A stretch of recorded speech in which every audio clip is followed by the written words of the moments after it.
Assalamualaikum warahmatullahi wabarakatuh. Selamat datang kembali di channel Kuliah-Kuliahan, ruang pelarian di mana kalian bisa belajar banyak hal.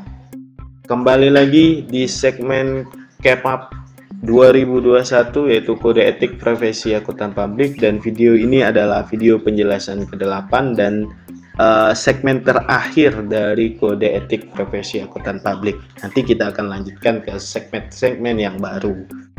Nah, seperti apa teman-teman penjelasannya? Mari kita simak bersama-sama.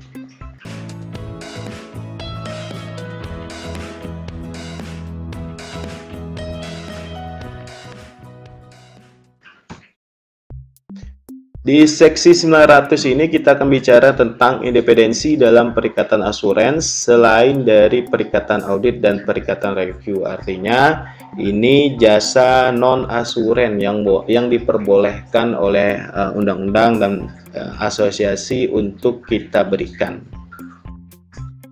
Nah, apa aja dia teman-teman? Nah, ini berlaku untuk perikatan asuransi selain perikatan audit dan perikatan review. Contohnya apa? Contohnya audit atas unsur untuk akun-akun tertentu atau pos-pos tertentu dari laporan keuangan. Nah, biasanya yang sering diminta oleh klien itu pengen audit persediaan aja atau pengen audit piutangnya aja, takutnya ada piutang fiktif atau ada vendor yang fiktif. Nah, seperti itu. Atau ada asuransi atas indikator kunci kinerja perusahaan. Nah, dan ini kita harus mengacu pada anggota yang berpraktik melayani publik dan kantornya. Nah, apa sih yang kita lakukan? Di sini di AP atau di kantor akuntan publik ini berusaha untuk mengungkapkan kesimpulan yang dirancang untuk meningkatkan level kepercayaan pengguna. Nah, siapa dia? Yaitu selain pihak yang bertanggung jawab, berarti ini selain manajemen ya teman-teman. Bisa jadi calon investor potensial maupun regulator. Nah, tentang hasil apa? Tentang hasil evaluasi atau pengukuran hal pokok terhadap kriteria-kriteria yang telah ditentukan. Nah, kerangka asuransi ini teman-teman harus mampu menjelaskan elemen dan tujuan dari perikatan asuransi dan mengidentifikasi perikatan dengan menerapkan standar perikatan asuransi. Nah, kalau di sini teman-teman perikatan asuransi ini ada dua, perikatan berbasis asersi, artinya penilaian dari manajemen atau berasal dari laporan yang diserahkan manajemen kepada kita. Yang kedua, pelaporan langsung. Nah, dalam perikatan asuransi pelaporan langsung ini yang kita lakukan adalah melakukan evaluasi dan pengukuran terhadap hal-hal pokok atau memperoleh suatu representasi dari pihak yang bertanggung jawab, dalam hal ini manajemen. Nah, perikatan asuransi ini melibatkan tiga unsur ya teman-teman. Yang pertama adalah kantor kita sendiri, yang kedua pihak yang bertanggung jawab atau manajemen, dan pengguna yang dituju atau stakeholder. Misalnya dia mau kemana nih, mau ke perbankan, atau dalam kepentingan regulator, atau dalam rangka untuk mencari investor potensial. Nah, selanjutnya kita berbicara tentang independensi. Nah, independensi itu kapan sih dipertahankannya? Nah, kita harus mempertahankan independensi itu pertama selama periode perikatan dan selama periode yang dicakup oleh informasi hal pokok. Misalnya nih kita perikatan untuk 3 bulan atau untuk 3 bulan, maka 3 bulan itu independensi kita harus kita jaga. Atau maupun ada informasi periode, misalnya periode akuntansinya 1 tahun. Nah, maka selama periode itulah kita harus mempertahankan independensi kita. Itu kata kuncinya teman-teman ya. Independensi itu dipertahankan selama apa sih? Yang pertama adalah selama periode perikatan, yang kedua periode yang mencakup oleh informasi hal yang pokok. Nah, periode perikatan ini apa maksudnya? Periode perikatan ini dimulai ketika tim asuransi mulai melakukan jasa asuransi terkait dengan perikatan tertentu dan periode berakhir ketika laporan asuransi itu terbit. Misalnya nih, 1 Januari kita mulai kerja, 31 Maret laporannya udah terbit. Nah, itu udah selesai itu periode perikatan kita. Ketika perikatan itu bersifat berulang, nanti next year lagi ke kita, maka periode perikatan itu berakhir ketika terdapat pemberitahuan dari salah satu pihak bahwa hubungan profesional telah berakhir dan laporan asuran final telah diterbitkan. Kan biasa tuh kita akan di perikata atau di SPK, oh Pak kita nanti kerjasama langsung ya Pak ya 3 tahun misalnya seperti itu. Maka di tahun ketiga atau di tahun keempat misalnya, nah itu udah berakhir tuh. Itu teman-teman. Ancaman terhadap independensi ini muncul jika jasa non-asuran diberikan klien asuran selama periode yang dicakup oleh informasi hal pokok, tetapi sebelum tim asuran mulai melakukan jasa asuran dan jasa tersebut tidak diizinkan selama periode perikatan. Contohnya apa? Contohnya adalah tindakan yang dapat menjadi pengamanan untuk mengatasi ancaman. Dengan apa? Menugaskan profesional yang bukan anggota tim asuran dan memberikan jasa. Misalnya nih, selama periode audit, kita diminta juga nih jasa untuk penyusunan laporan keuangan. Yang tim audit nggak boleh kita tugaskan. Nah, lalu bolehnya siapa Pak? Profesional lain atau anggota selain dari anggota perikatan. Nah, itu boleh. Misalnya kita punya pegawai ini, dia khusus nih di penyusunan dan dia nggak pernah masuk di tim audit. Nah, itu boleh kita ambil jasanya. Begitu teman-teman. Tapi kalau merasa independensinya ada ancaman, ya lebih baik untuk tidak diterima ya teman-teman. Selanjutnya, pelanggaran atas ketentuan independensi untuk perikatan asuran selain perikatan audit dan perikatan review. Jika kantor menyimpulkan bahwa pelanggaran persyaratan terjadi, maka kita harus melakukan ini. Pertama, mengakhiri, menangguhkan, atau menghilangkan kepentingan untuk memunculkan tadi pelanggaran. Kalau kita harus hilangkan ini yang bisa memunculkan pelanggaran itu. Yang kedua apa? Yang kedua kita evaluasi signifikansi tingkat pelanggarannya. Oh kalau ini terjadi, kira-kira pengaruhnya terhadap opini yang akan kita berikan seberapa besar. Kalau ternyata tidak material ya tidak perlu. Atau nih yang terakhir nih, kalau memang tidak bisa sama sekali ya kita harus berhenti atau memutuskan untuk mengakhiri perikatan. Nah, tadi ini untuk mengatakan konsekuensi pelanggaran secara memuaskan, maka kantor harus segera mungkin menginformasikan kepada pihak yang melakukan perikatan atas tata kelolanya. Jika nih tersebut dapat dilakukan untuk mengatasi konsekuensi dari pelanggaran itu secara memuaskan, maka kantor harus mendiskusikannya kepada pihak-pihak yang bertanggung jawab atas tata kelola atau TCWG-nya, teman-teman. Gimana nih tentang litigasi aktual atau ancaman litigasi? Ini terkait dengan hubungan antara manajemen klien dan anggota tim asuransi harus mampu digambarkan dengan keterbukaan dan pengungkapan secara lengkap mengenai semua aspek dari operasi bisnis klien.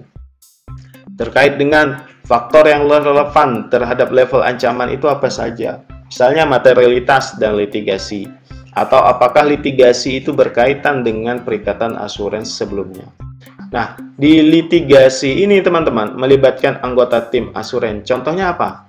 Tindakan yang dapat menghilangkan ancaman kepentingan pribadi dan ancaman intimidasi adalah mengeluarkan individu dari tim asuransi. Jadi kalau misalnya ada satu anggota tim audit kita terlalu berisiko dan memunculkan ancaman nih kalau dia ikut dalam perikatan kita nih, maka satu di antara caranya adalah mengeluarkan anggota itu yang berpotensi memunculkan ancaman terhadap independensi. Jadi dikeluarkan dia dari sebagai tim audit ya, bukan dikeluarkan dari kantor kita. Nah contohnya apa? Tindakan yang dapat menjadi pengaman adalah dengan menugaskan penelaah yang tepat untuk menelaah pekerjaan yang dilakukan. Biasanya kalau kita punya lebih dari 2 atau 3 partner, nah ini kita bisa nih saling kerjasama. Selanjutnya terhadap kepentingan keuangan. Nah, kepentingan keuangan ini bisa berpengaruh ya teman-teman secara langsung maupun tidak langsung. Secara misalnya kita investasi kolektif atau trust. Nah, faktor apa yang relevan untuk mengevaluasi level ancaman terhadap kepentingan pribadi ini? Pertama, peran individu yang memiliki kepentingan keuangan tersebut. Misalnya, satu klien ini cukup besar nih pengaruhnya terhadap pendapatan kantor kita, maka dikurangi. Yang kedua, apakah kepentingan keuangan itu bersifat langsung atau tidak langsung terhadap operasional? dan seberapa materialitas dari kepentingan keuangan tadi. Itu contohnya tadi. Ini katakan klien ini ternyata, misalnya tadi saya contohkan, satu klien itu ternyata fee-nya itu cukup besar. Kalau kita akumulasi ternyata 30% dari total pendapatan kantor kita. Nah, itu harus berhati-hati kita ya, karena itu bisa memunculkan kepentingan keuangan. Itu kita jaga baca. Saking nggak kepengennya klien ini lari dari kita, penuhin nih semua permintaannya. Jadi kita menghilangkan prosedur-prosedur yang seharusnya kita lakukan. Itu untuk klien yang seperti itu, cut AP itu harus lebih berhati-hati. Nah, gimana kalau misalnya dia itu hubungan keluarga dan pribadi? Nah, ancaman kepentingan pribadi, ancaman kedekatan, atau ancaman intimidasi ini dapat muncul karena hubungan keluarga, teman-teman, dan hubungan pribadi antara anggota tim asuransi, direktur, komisaris, pejabat eksekutif, atau yang bertanggung jawab pada perannya, karyawan tertentu dari klien asuransi. Nah, di sini teman-teman, kita kata kuncinya ini, intimidasi, kedekatan, atau apapun tadi, itu bisa muncul karena ada kedekatan karena klien asuransi.